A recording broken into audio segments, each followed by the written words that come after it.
मी Amreen Khan, Aurangabad UCN TV network मध्ये आपले स्वागत। आता एक नजर आजच्या ठळक घडामोडींवरती। वाहनांमधील पॅनिक बटन आणि प्रवासी भाडे तत्व वाहनांच्या सुरक्षितता प्रणालीची परिणामकारकता तपासत त्रुटी दूर करण्याचे उपसभापती डॉक्टर नीलम गोरेंचे निर्देश। शहरासह सिल्लोड येथील बोगस अपात्र लोकांवर कारवाईस सुरुवात। 2026 पासून महाराष्ट्रात बांगलादेशी मुक्त महाराष्ट्र मोहीम सुरू करणार किरीट सोमय्या यांची माहिती।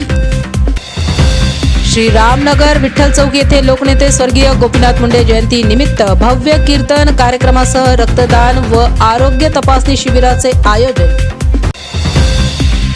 महाराष्ट्र लोकनेते स्वर्गीय गोपीनाथ मुंडे जयंती निमित्त सागर नागरिक यांच्या वतीने जय भवानी नगर येथे मोफत आरोग्य तपासणी व रक्तदान शिबिराचे आयोजन।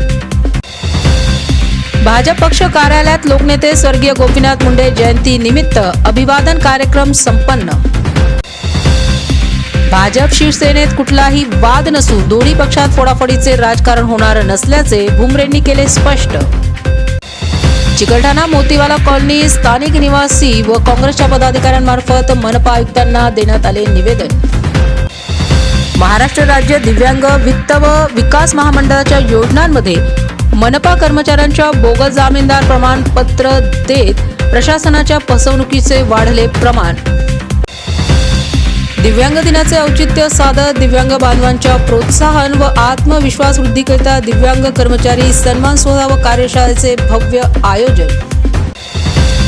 हर्सुल येथील प्रधानमंत्री आवास योजनेअंतर्गत बांधण्यात येणाऱ्या निवासस्थानाच्या परिसरात करण्यात आलेल्या अतिक्रमण धारकांना मनपा आयुक्तांनी भेट देत दिले अल्टिमेटम। प्रहार अपंग क्रांती दलाच्या वतीने विविध मागण्यांकरिता जिल्हाधिकारी कार्यालयासमोर 1 दिवसीय लक्षवेधी धरणे आंदोलन आले करण्यात। शहरासह सिल्लोड येथील बोगस अपात्र लोकांवर कारवाईस सुरुवात।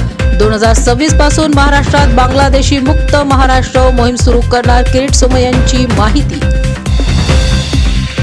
राजस्थान रहिवासीस लग्नाचे आमिष दाखवून तोतयागिरी करून आर्थिक लुबाडणूक करणाऱ्या महिलेस पोलिसांनी घेतले ताब्यात।